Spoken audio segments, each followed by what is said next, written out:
Tak ku tahu kan hari esok, namun langkahku tegak. Bukan surya ku harapkan, karena surya kan lenyap. Oh, tiada ku gelisah akan masa menjelang. Ku berjalan serta Yesus, maka hatiku tenang. Banyak hal tak ku pahami dalam masa menjelang, tapi terang bagiku ini tangan Tuhan yang pegang.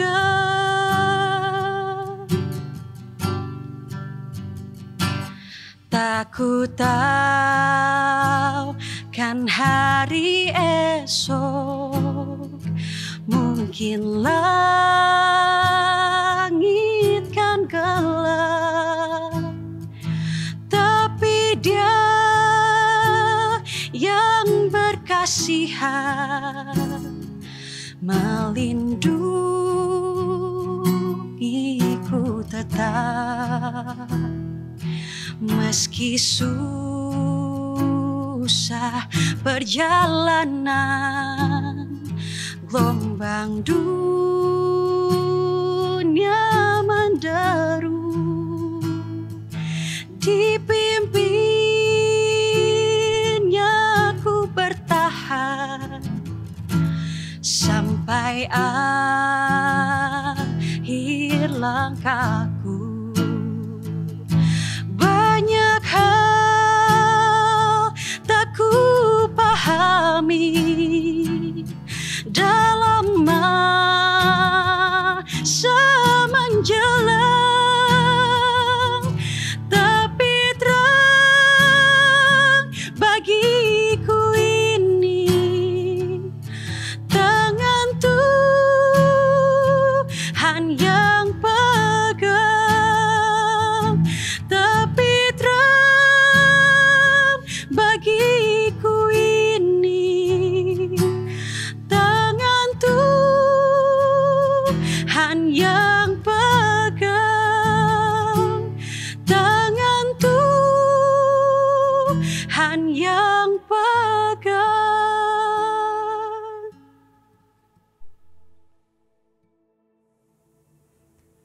Shalom, puji Tuhan, sore hari ini kita kembali bertemu secara online di dalam persekutuan sore hari ini. Mari kita berdoa sebelum kita mendengar firman Tuhan. Bapa, kami mengucap syukur Tuhan, sore hari ini ada firman Tuhan untuk senantiasa menjaga kami, untuk senantiasa memimpin hidup kami. Dan kami bersyukur Tuhan, Roh Kudus tolong kami untuk kami boleh memahami setiap rencana Tuhan atas hidup kami Tuhan. Kami bersyukur Tuhan akan hati kami, sederhanakan iman kami. Terima kasih, di dalam nama Tuhan Yesus kami siap. Haleluya, amin. Saudara, kita akan membuka di dalam 1 Raja-Raja 17. Saya akan bacakan ayat 2-4. 1 Raja-Raja 17 ayat 2-4. Kemudian datanglah firman Tuhan kepada Elia, "Pergilah dari sini, berjalanlah ke timur dan bersembunyilah di tepi sungai Kerit di sebelah timur sungai Yordan. Engkau dapat minum dari sungai itu, dan burung-burung gagak telah kuperintahkan untuk memberi makan engkau di sana." Amin. Saudara, di dalam masa pandemi ini tentu kita banyak harus menyesuaikan diri kita. Ya, banyak hal yang kita sudah alami, barangkali setiap kesulitan atau pergumulan yang kita hadapi pada saat ini. Ya, tetapi dengan situasi seperti ini, kita tetap yakin, tetap percaya, sukacita itu tetap terpelihara di dalam kehidupan kita. Ya, karena Tuhan yang sudah berjanji, ya, Dia akan memelihara, Dia akan menjaga kehidupan kita. Dan saudara, kita juga harus menyesuaikan setiap lingkungan kita, ya sekolah kita, barangkali gereja, barangkali kota kita, ya saudara. Nah, Bapak Presiden Jokowi, saudara, beliau ini menyatakan suatu kali bahwa ini ada kesulitan di dalam bagaimana menyampaikan perintah dari pusat sampai ke daerah sehingga semua orang, semua rakyat ini, masyarakat bisa menikmati kesejahteraan yang sama-sama, saudara, seperti itu ya. Tetapi Bapak Presiden melihat bahwa dari pusat ini ternyata ada banyak terkendala ketika datang ke daerah atau di lingkungan-lingkungan setempat, ya. Ada keputusan-keputusan dari pusat yang ternyata tidak dijalankan oleh atau berbeda dijalankan oleh pemerintah setempat atau lokal, saudara ya. Dan kemudian ada lagi nanti instansi, ada lembaga lain, ada juga barangkali LSM, dan semua ini menghambat pertumbuhan, menghambat pemerintahan, menghambat kesejahteraan di masyarakat. Nah saudara, jadi Pak Jokowi ini beliau mengatakan bahwa dia sudah tahu sekarang. Kira-kira sudah tahu, kira-kira dia tahu ini, ya. Jadi dia mengatakan ini rupanya ada yang menghambat, ya. Dan dia katakan kalau masih ada yang main-main, sekali lagi saya katakan, saya sendiri yang akan gigit lewat cara saya. Nah saudara, kita hidup di dalam masa seperti ini, barangkali kita juga mengalami banyak hal. Apakah Tuhan tetap menjaga kita, menolong kita, ya? Pada saat ini Tuhan berbicara, saudara ya. Tuhan pasti menolong kita. Tuhan pasti menjaga, memelihara kita lewat cara Tuhan. Cara Tuhan tidak terbatas. Di dalam firman Tuhan tadi dikatakan bahwa Elia disuruh oleh Tuhan, ya, untuk ke tepi sungai Kerit di sebelah timur sungai Yordan. Dan dia katakan bahwa burung-burung gagak telah kuperintahkan untuk memberi engkau makan di sana. Lalu ia pergi dan melakukan seperti firman Tuhan. Ia pergi dan diam di tepi sungai Kerit di sebelah timur sungai Yordan. Pada waktu pagi dan petang, burung-burung gagak membawa roti dan daging kepadanya. Dan ia minum dari sungai itu. Ini cara Tuhan.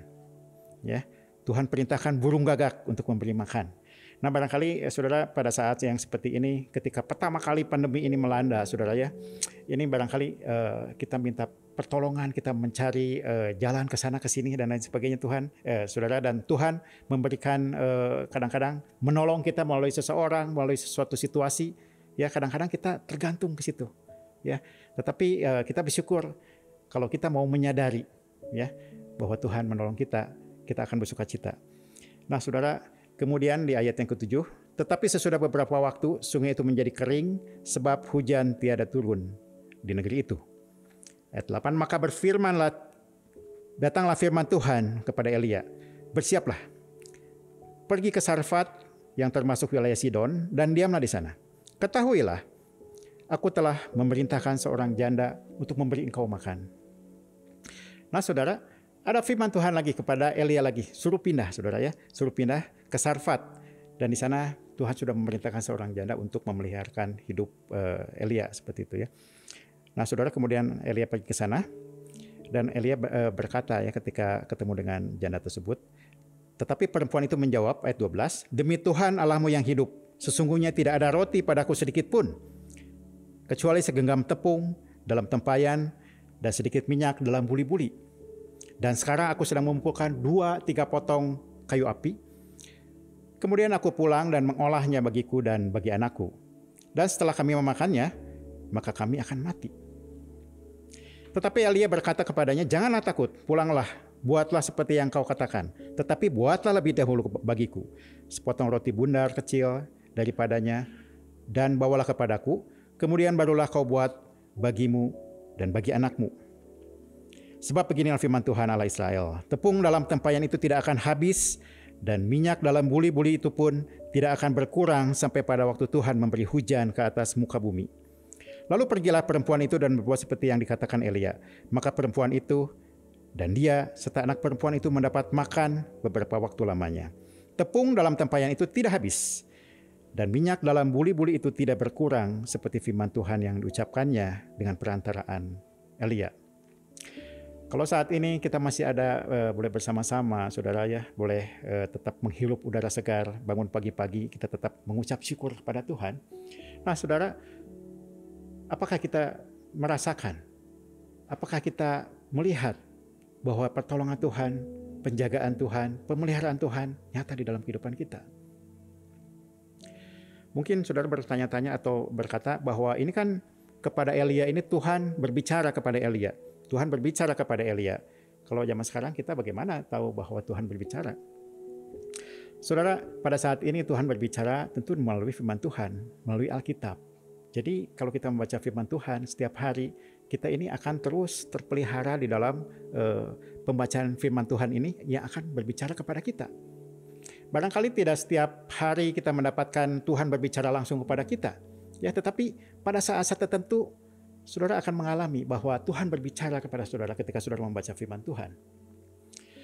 Nah saudara, barangkali juga kita beralasan bahwa kalau saya baca firman Tuhan, ini seringkali nanti takutnya salah mengerti. Saya agak susah mengerti, ya kan? Seringkali ini malah salah berasumsi atau salah memperinterpretasikan firman Tuhan. Bukankah banyak pendeta-pendeta ya berdebat ya dan lain sebagainya mengenai firman Tuhan, apalagi saya. Bagaimana saya bisa mengerti firman Tuhan? Nah, saudara, tetapi inilah pentingnya kita punya iman yang sederhana dan kita yakin bahwa Roh Kudus akan menolong kita senantiasa ketika kita membaca firman Tuhan. Ini menjadi suatu kekuatan dalam kehidupan kita, di dalam mengarungi kehidupan kita ini bersama dengan Tuhan. Nah, saudara, jadi Tuhan berfirman, kemudian Tuhan menolong kita dengan caranya yang ajaib. Cara Tuhan tidak terbatas. Saudara, mari kita membuka firman Tuhan di dalam 2 Raja-Raja 4, ya, mulai ayat 38 saya akan bacakan. Ini mengenai Elisa. Elisa kembali ke Gilgal pada waktu ada kelaparan di negeri itu.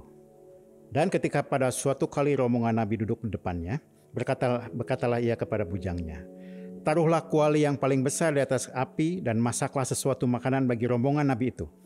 Lalu keluarlah seorang dari mereka ke ladang untuk mengumpulkan sayur-sayuran. Ia menemui pohon sur-suluran liar dan memetik daripadanya labu liar. Serangkul penuh dalam jubahnya. Sesudah ia pulang, teruslah ia mengiris-irisnya ke dalam kuali masakan tadi, sebab mereka tidak mengenalnya. Kemudian dicedoklah dari masakan tadi bagi orang-orang itu untuk dimakan, dan segera sesudah mereka memakannya, berteriaklah mereka serta berkata, "Maut ada di dalam kuali itu, hai abdi Allah." Saudara, maut ada di dalam kuali itu, ini artinya mungkin ada racun atau ada sesuatu yang menyebabkan maut ini, saudara, seperti itu ya. Nah saudara, tetapi berkatalah Elisa, "Ambillah tepung, dilemparkannya lah itu ke dalam kuali serta berkata, cedoklah sekarang bagi orang-orang ini supaya mereka makan. Maka tidak ada lagi sesuatu bahaya dalam kuali itu."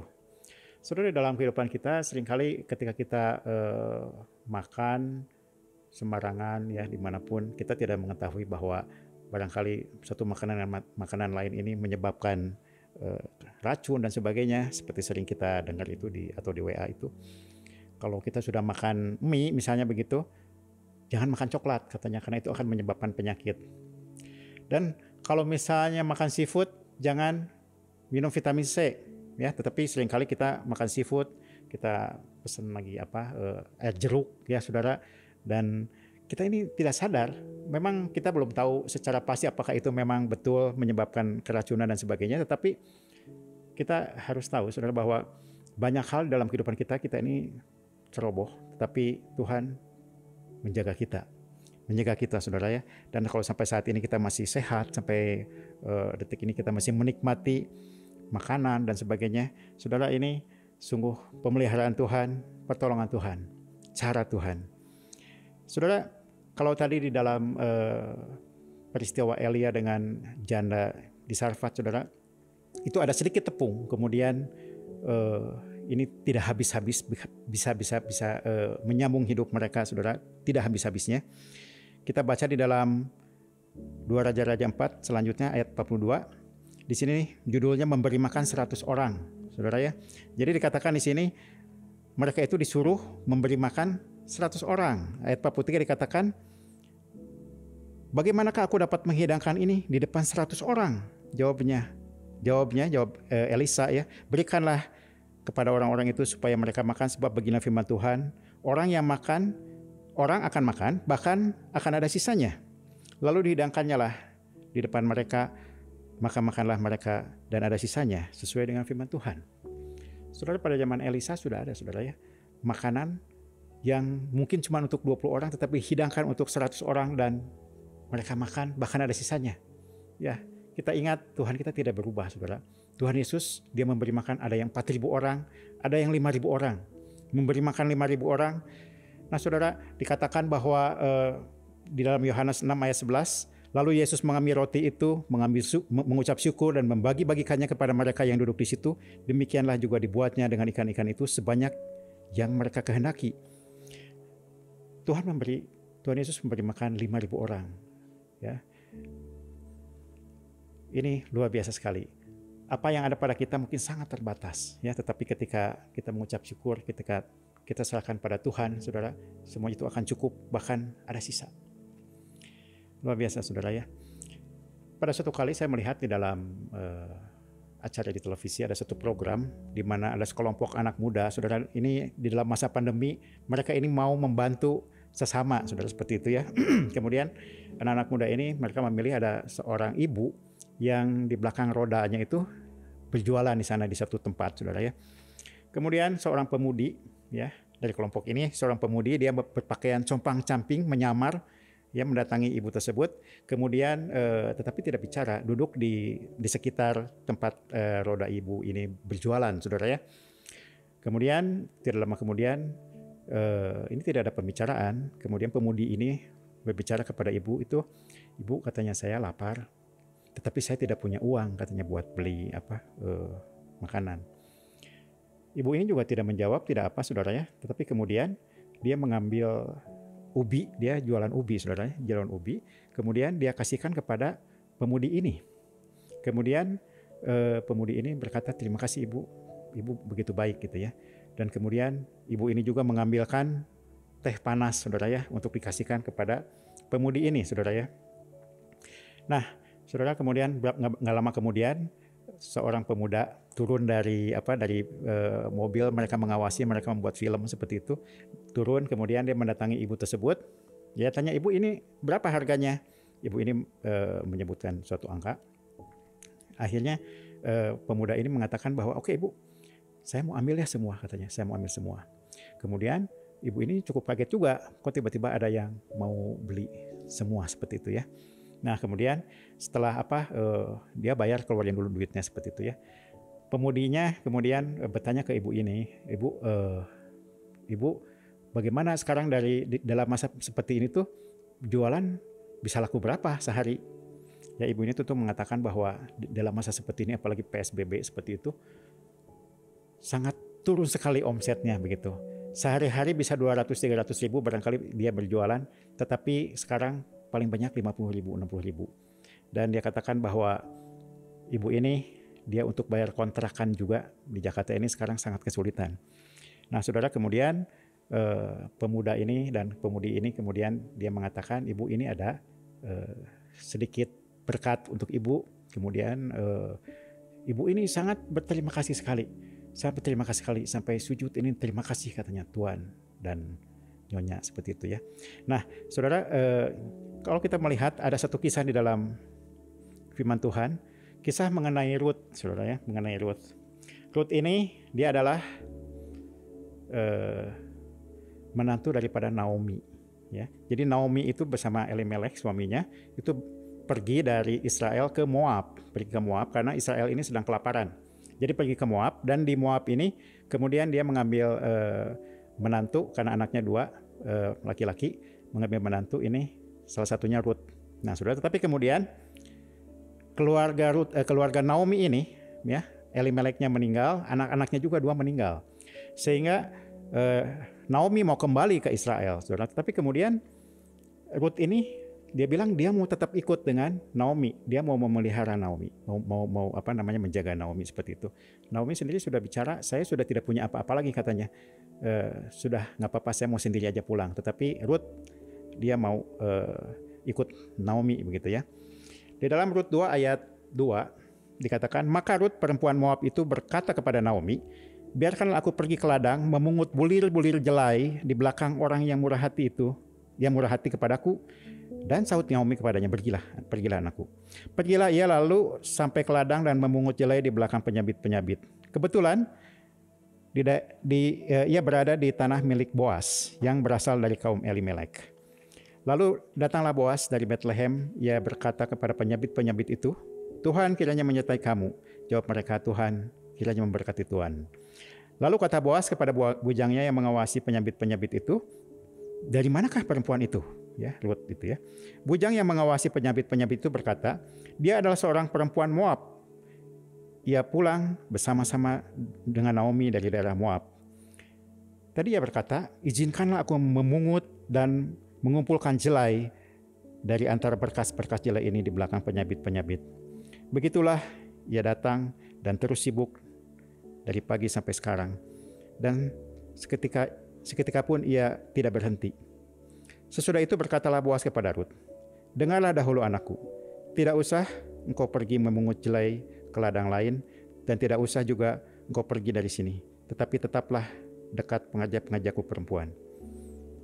Dan saudara, ayat yang ke-10 dikatakan, lalu sujudlah Rut menyembah dengan mukanya sampai ke tanah dan berkata kepadanya, mengapakah aku mendapat belas kasihan daripadamu, sehingga Tuhan memperhatikan aku, padahal aku ini seorang yang asing.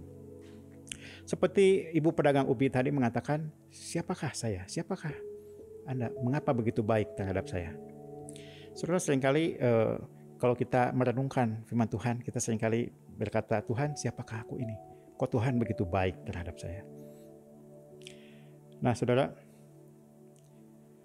melalui orang lain, kadang-kadang melalui orang asing, melalui sesuatu yang sama sekali kita tidak bayangkan, saudara, Tuhan menolong. Itu adalah cara Tuhan. Saudara, kalau kita melihat tadi di dalam peristiwa janda di Sarfat, itu ada sedikit tepung seperti itu ya. Tetapi kemudian tepung ini dijadikan tidak habis-habis. Seperti itu. Ada satu kejadian di dalam Dua Raja-Raja, kisah mengenai Elisa tadi ya. Dua Raja-Raja 4 ayat 42, di sini mulai ayat 42 ini judulnya ini memberi makan 100 orang. Datanglah seseorang dari Baal Salisa dengan membawa bagi abdi Allah itu roti hulu hasil, yaitu 20 roti jelai serta gandum baru dalam sebuah kantong. Lalu berkata Elisa, berilah itu kepada orang-orang ini supaya mereka makan.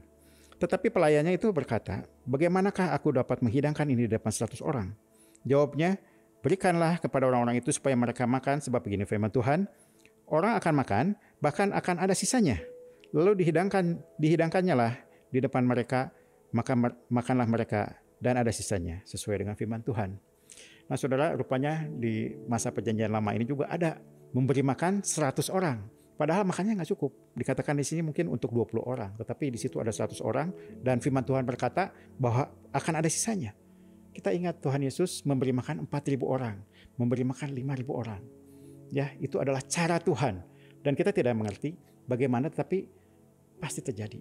Tuhan menolong, Tuhan menjaga, dan Tuhan memelihara kita. Puji Tuhan, saudara. Pemeliharaan Tuhan ini memang luar biasa, saudara ya. Kalau kita melihat di dalam Amsal 10 ayat yang ketiga, Tuhan tidak akan membiarkan orang benar menderita kelaparan. Ya, kemudian dalam Mazmur 37 ayat 25, tidak pernah kulihat orang benar ditinggalkan. Ya, atau anak cucunya meminta-minta roti. Bagaimana pemeliharaan Tuhan, saudara? Begitu luar biasa. Lukas 12 ayat 24, perhatikanlah burung-burung gagak yang tidak menabur dan tidak menuai dan tidak mempunyai gudang atau lumbung. Namun demikian diberi makan oleh Allah. Betapa jauhnya kamu melebihi burung-burung itu. Janji Tuhan. Ini ya dan amin, saudara. Dan kalau kita mengalami, kita boleh menyadari bahwa Tuhan senantiasa menjaga kehidupan kita, menolong kita dengan caranya. Nah saudara, Kita ini, kalau kita sudah menyadari bahwa Tuhan begitu menolong kita, maka kita akan bersyukur dan ada sukacita senantiasa dalam hidup kita, dalam hati kita, saudara ya. Kita ini diberkati untuk jadi berkat. Ya, kalau saat ini kita masih bisa menikmati kehidupan ini bersama dengan Tuhan, saudara, kita harus mengucap syukur dan kita ini sungguh diberkati, ya. Dan bagaimana kita ini harus juga menjadi berkat. Ya, dalam Amsal 19 ayat 17 dikatakan, siapa menaruh belas kasihan kepada orang yang lemah, memiutangi Tuhan yang akan membalas perbuatannya itu. Lukas 3 ayat 11, barang siapa mempunyai 2 helai baju, hendaklah ia membaginya seorang dengan yang lain yang tidak punya, dan barang siapa mempunyai makanan, hendaklah ia berbuat juga demikian. Saudara, pada suatu kali ada seorang anak, saudara ya, di tempat toko helm, saudara, toko helm. Dan anak ini kira-kira umur 10 tahun. Anak ini kemudian dia melihat-lihat sebuah helm, kemudian helm ini kemudian dia bawa ke kasir yang kebetulan di situ pemilik toko itu di kasir tersebut. Kemudian anak ini mengatakan bahwa taruh aja di helm ini, di mejanya. Kemudian pemilik dari toko helm ini dia berkata, gimana dek, mau beli helm? Kemudian anak ini, ya katanya saya mau beli helm. Kemudian anak ini mengeluarkan dari kantongnya ini lembaran uang kecil itu, dia keluarin semua di di meja itu, di kantong kirinya juga ada sedikit, tetap keluarkan di situ. Kemudian pemilik toko helm ini tentu melihat bahwa uang yang dikeluarkan ini sangat sedikit sekali. Kemudian dia berkata, ini untuk siapa helm ini? Nah, saudara, anak ini menjawab bahwa ini helm adalah untuk ayahnya. Untuk ayahnya, karena helmnya ayahnya itu sudah sangat sudah retak-retak seperti itu. Ini untuk dia belikan untuk supaya ayahnya itu aman gitu dengan memakai helm. Nah, saudara, kemudian pegawai di sana itu mengatakan bahwa ini tidak mungkin, katanya ini uangnya cuma segini, bagaimana bisa beli helm. Tapi pemilik ini katakan nggak apa-apa, bungkus aja yang rapih, bawa sini, kasihin ke anaknya. Kemudian dia katakan ke anaknya itu, ini bawalah katanya ya. Terus kemudian hati-hati di jalan ya. Terima kasih sudah berbelanja di sini. Kemudian anak ini sudah pulang seperti itu. Kira-kira nggak lama kemudian, beberapa jam kemudian, saudara, ada seorang masuk ke toko ini. Kemudian orang ini membawa helm yang tadi dibawa oleh anak tadi. Kemudian dia taruh di atas meja pemilik toko helm ini. Saudara, dia katakan begini, ini saya mau minta maaf katanya. Ini rupanya anak saya mungkin mengambil atau mencuri di sini. Ini helmnya ini saya mau kembalikan katanya. Tetapi kemudian kata pemilik helm ini, pemilik toko helm ini, dia katakan, oh enggak katanya, ini helm ini sudah dibeli dan sudah lunas begitu. Terus orang ini kemudian berkata juga, bagaimana mungkin katanya, karena anak saya bagaimana bisa bayar helm yang sebagus ini. Kemudian pemilik toko helm ini dia mengatakan bahwa anak bapak cukup karena dia sudah memberikan segala-galanya yang dia punya. Jadi ini cukup. Helm ini sudah dibeli dan tidak boleh dikembalikan. Silakan bapak bawa. Bersyukurlah punya anak yang mau membelikan untuk bapak. Nah, saudara, luar biasa ini anak ini ya, dia memberikan segala sesuatu yang ada padanya itu, dan puji Tuhan ini yang punya toko helm ini dia memberikan ya kepada anak ini. Nah, saudara, kita melihat bahwa ada di dalam keadaan sulit seperti apapun, kita ini diberkati Tuhan, tapi kita ini harus menjadi berkat. Ada firman Tuhan di dalam 2 Korintus. Kita akan baca ya. 2 Korintus 8. Saya akan bacakan ayat 1 sampai 4. Saudara-saudara, ini perkataan Paulus kepada jemaat di Korintus. Kami hendak memberitahukan kepada kamu tentang kasih karunia yang dikanugerahkan kepada jemaat-jemaat di Makedonia. Selagi dicobai dengan berat dalam pelbagai penderitaan, sukacita mereka meluap, meskipun mereka sangat miskin. Namun mereka kaya akan kemurahan. Mereka memberi, ya. Aku bersaksi bahwa mereka telah memberikan menurut kemampuan mereka, bahkan melampaui kemampuan mereka. Dengan kerelaan sendiri mereka meminta dan mendesak untuk kepada kami supaya mereka juga beroleh kasih karunia untuk mengambil bagian dalam pelayanan kepada orang-orang kudus. Jadi mereka bahkan bersyukur dan meminta kesempatan untuk mereka ini bisa memberikan sesuatu, bisa menjadi berkat. Ya, saudara, kalau saat ini kita melihat tentu banyak sekali orang-orang yang membutuhkan, banyak sekali orang-orang yang begitu menghadapi kesulitan, dan kalau kita ada kesempatan, kita harus bersyukur, saudara, karena ketika kita ada kesempatan, ini kita akan mendapatkan berkat yang luar biasa, saudara. Seperti tadi di Amsal dikatakan, siapa menaruh belas kasihan kepada orang yang lemah, memiutangi Tuhan yang akan membalas perbuatannya itu. Tuhan tidak mau kalah di dalam memberi, saudara. Tapi memang di dalam kehidupan seperti ini kita harus mengerti, harus melihat, harus merasakan, harus menyadari bagaimana Tuhan begitu menjaga kehidupan kita, memelihara kita, dan menolong kita. Tuhan pasti memenuhi keperluan kita. Dalam Yohanes 14 ayat 9 dikatakan, sudah sekian lama aku bersama-sama kamu, namun kamu belum mengenal aku. Ya, kita ini sudah berapa lama ikut Tuhan, sudah berapa lama kita bersama-sama ya di gereja, saudara ya. Tetapi apakah kita sudah mengenal Tuhan? Tuhan yang luar biasa, Tuhan yang mau menjaga, memelihara, menolong kita pakai cara Tuhan. Ya, Tuhan menolong kita lewat cara Tuhan. Tetapi Tuhan berkata kepada Filipus, ya, Tuhan Yesus berkata kepada Filipus, aku sudah sekian lama bersama-sama kamu, tapi kamu tidak mengenal aku. Ya, kita melihat di dalam Filipi 3 ayat 10 ini, Paulus dia berkata bahwa yang kukehendaki ialah mengenal Dia dan kuasa kebangkitannya dan persekutuan dalam penderitaannya, di mana aku menjadi serupa dengan Dia dalam kematiannya. Seorang Paulus yang begitu luar biasa di dalam pelayanannya, saudara, dia masih mengatakan yang kukehendaki ialah mengenal Dia. Seorang Paulus yang sudah sedemikian luar biasa, berpengalaman dengan Allah, berpengalaman ketemu Tuhan Yesus sebelum dia ke Damsyik itu, saudara. Dan kemudian dia masih mengatakan yang kukehendaki ialah mengenal Dia dan kuasa kebangkitannya dan persekutuan dalam penderitaannya, di mana aku menjadi serupa dengan Dia dalam kematiannya. Dan Paulus ini dia bisa berkata ya di dalam Filipi 4 ayat 19, Allahku akan memenuhi segala keperluanmu menurut kekayaan dan kemuliaannya di dalam Kristus Yesus. Jadi saudara, kita melihat dan kita boleh merasakan dan kita boleh menyadari bagaimana Tuhan menolong kehidupan kita pakai cara Tuhan, lewat cara Tuhan. Seringkali kita tidak merasakan itu, saudara, karena kita menghendaki cara kita. Ya, kita melihat ini yang harusnya menolong saya, ini yang harusnya terjadi dalam kehidupan saya.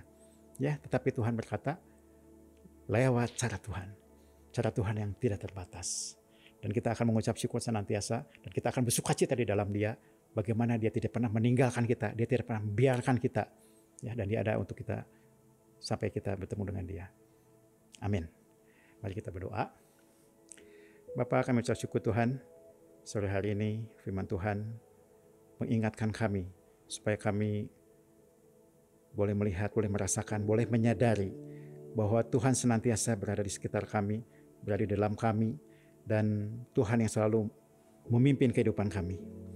Kami bersyukur Tuhan untuk gereja kami, Tuhan, di dalam masa-masa seperti ini. Biarlah Tuhan tetap memelihara persekutuan, tetap memelihara kerinduan kami akan firman Tuhan, memelihara kerendahan hati kami, saudara-saudara kami dimanapun yang boleh berada juga Tuhan.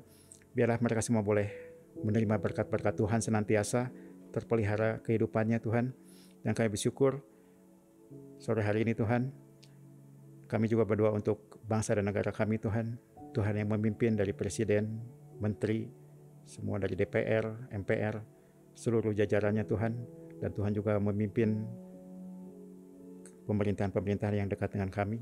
Dan biarlah semuanya Tuhan boleh melihat, memandang kepada Tuhan melalui kejadian seperti saat ini Tuhan.